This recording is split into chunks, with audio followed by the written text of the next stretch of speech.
आप सबों को नमस्कार। मेरा नाम है निशांत प्रकाश और मेरे साथ हैं अनामित्र दत्ता। आज हम सब आप सबों के लिए जो किसान की प्रमुख समस्याएं हैं उसको लेकर के आए हैं और उसका एक उचित समाधान भी आप सबों के सम्मुख प्रस्तुत करने की कोशिश करेंगे। निशांत, आप मेरे को बताइए कि ये फार्मर को जो भी प्रॉब्लम चल रहा है, ये बेसिक प्रॉब्लम क्या है कि यहाँ पे एग्रीकल्चर प्रोडक्शन सही से नहीं हो पा रहा है। देखिए, किसानों की तो बहुत सारी समस्याएं हैं, लेकिन मेरे दृष्टिकोण से जो पहली समस्या है, जैसे कि मैं बिहार से बिलोंग करता हूं, तो यहाँ पे सबसे बड़ी समस्या है फ्रेगमेंटेड लैंड होल्डिंग। किसानों के पास एक बहुत बड़ा लैंड का वो टुकड़ा नहीं है। वो लोग मैक्सिमम फार्मर्स जो है वो मार्जिनल फार्मर हैं, जिनके पास 1 हेक्टेयर से कम की कृषि योग्य भूमि है। तो उन्हें काफ़ी सारी समस्याएं होती हैं एक बड़े मशीनरी को परचेज़ करने में और बहुत सारे इनपुट को अपनी खेती में लगाने के लिए। और जैसा कि महात्मा गांधी भी ने भी कहा था आज़ादी के समय कि किसानों का विकास तभी संभव है जब किसान सहकारी खेती, इट मीन्स कोऑपरेटिव फार्मिंग करेंगे। आप एक अच्छा पॉइंट बोले, लेकिन आप खुला बिहार से हैं। आप जी। बिहार को पता है कि हर एक जिले से एक नदी बहती है, लेकिन जी। फिर भी वहाँ पे इरिगेशन का जो प्रॉब्लम है ये क्यों होती है? हाँ जी, बिहार को वैसे मेरा कहा ही जाता है बिहार को ऐसे नदियों का प्रदेश। बहुत सारी नदी बिहार में लगभग हर डिस्ट्रिक्ट को टच करती है, जैसा कि आपने बताया।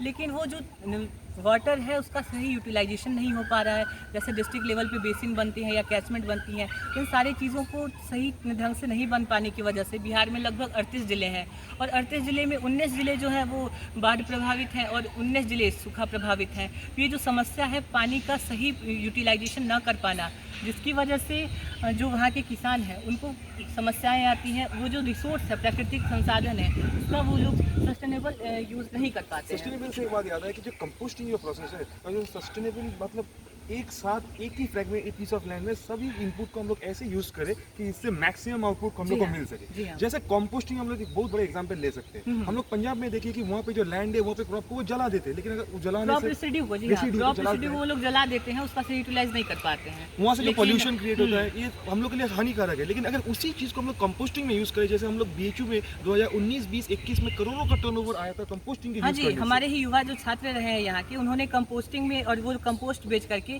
करोड़ों का टर्नओवर किया और ये हमारे लिए बहुत ही एक फायदेमंद चीज़ है। लेकिन ये जो कंपोस्टिंग की समस्या है, क्योंकि किसानों के पास टेक्नोलॉजी की कमी है, इसको आप कैसे फुलफिल करेंगे? कंपोस्टिंग में ये जो कैसे टेक्नोलॉजिकल बताएंगे? गैप हम लोग के फार्मर्स के बीच में हाँ है, जी। यहाँ पे इन लोग को सही से उतना पैसे नहीं है उन लोग का सही रूप से इंस्ट्रूमेंट खरीदने के लिए। उनके पास पैसे है तो नॉलेज नहीं है कैसे उन लोग अप्लाई कर सकेंगे। तो ये उसके साथ उन लोग का सही बीच में लैंड नहीं है, सीड अवेलेबल नहीं है, फर्टिलाइजर अवेलेबल नहीं है। अगर इन लोग के पास कुछ फार्मर के पास अवेलेबल है, हाँ तो जी। उन लोग का आइडिया नहीं कि कैसे उन लोग को सही रूप में इस्तेमाल करना सही चाहिए। डोज उन्हें नहीं पता है कि फर्टिलाइजर का सही क्या डोज होना चाहिए, कब हमें अप्लाई करना चाहिए। और इसकी वजह से जो समस्या आ रही है कि वो जो लैंड है, हमारा सॉइल है, सॉइल की क्वालिटी ख़राब हो रही है और हमारा जो पैसा भी है उसमें, क्योंकि कुछ किसान एक्स्ट्रा डाल देते हैं, इसकी वजह से वो हमारा लॉस में जा रहा है। जैसे हम लोगों ने ग्रीन रिवोल्यूशन के टाइम पे देखा, वहाँ पे सिर्फ प्राइमरी फोकस था सिर्फ प्रोडक्शन को इंक्रीज करना, लेकिन उन लोगों ने लैंड मैनेजमेंट और बाकी चीज़ों पे उतना ध्यान नहीं दिया,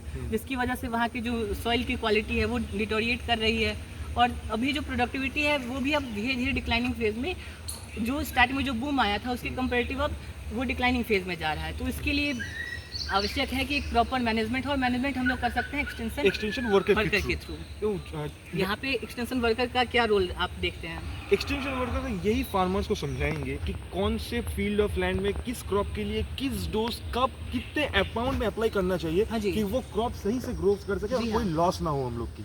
और इन सारी कंक्लूजन की बात करें तो ये जो एक्सटेंशन वर्कर है, एक्सटेंशन एजेंट, इसका बहुत ही महत्वपूर्ण रोल रहता है। जैसे किसानों को अवॉइड करने से अवेयर करना, अवेयरनेस में क्रिएट करने के लिए न्यू जो टेक्नोलॉजी आ रही है उसको वो सबसे पहले वो किसान उस चीज़ को अडॉप्ट करे, उसके बारे में उसको अवेयर करके फार्मर को उस चीज़ के लिए अडॉप्टेड बनाए। उसके साथ साथ फार्मर को नॉलेज देना कि कुछ- कौन सा चीज प्रॉपर वे में इस्तेमाल कर सके। इसमें मैं एक चीज ऐड करना चाहता हूँ, गवर्नमेंट का जो पॉलिसी है, गवर्नमेंट की क्या पॉलिसी है, इस पे कुछ जैसे मैं बंगाल से हूँ, तो वहाँ के जो चीफ मिनिस्टर है, सरकार है, बंगाल सरकार, तो वहाँ पे वो एक स्कीम चालू की है। हाँ जी। तो वो कृषि बंधु बोल के स्कीम चालू की, जहाँ पे अगर किसी के पास 1 एकड़ से कम अगर लैंड हो तो उनको 4,000 रुपये का ईयरली हेल्प मिलता है। अगर 2 एकड़ से कम लैंड हो तो उनको 5,000 रुपये का ईयरली मिलता है। और अगर कोई किसान 18 से 60 के बीच में अगर उनका देहांत हो गया बाई एक्सीडेंट तो उनको 2 लाख तक का एक एश्योरेंस मिलता है। तो आप सोच सकते हैं कि ऐसे ही हमें गवर्नमेंट के सपोर्ट की आवश्यकता है। जैसे एमएसपी भी एक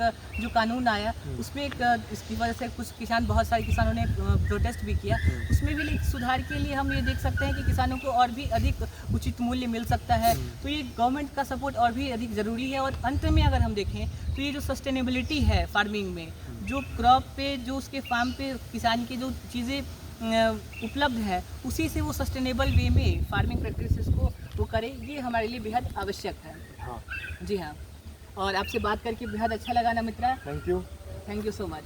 यू। बिहार और बंगाल की ये दोस्ती हमेशा बनी रहे। जय जवान, जय किसान, जय विज्ञान।